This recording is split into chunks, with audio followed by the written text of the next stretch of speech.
Today I'll show you how to start with TikTok Shop affiliate even if you have no followers, plus some AI tools and pro tips to get results. Step 1. Join TikTok Shop affiliate. Open the TikTok app, go to profile, then tap the three lines menu. Select Creator Tools, then TikTok Shop affiliate. Sign up, then upload your valid ID and wait for approval. Step 2. Pick products to promote. Once approved, browse the affiliate product marketplace.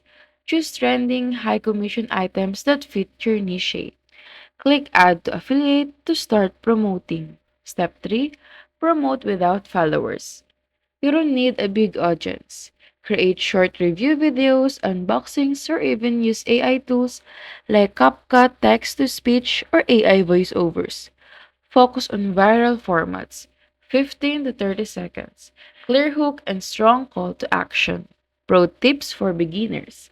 Use AI tools to script products reviews fast.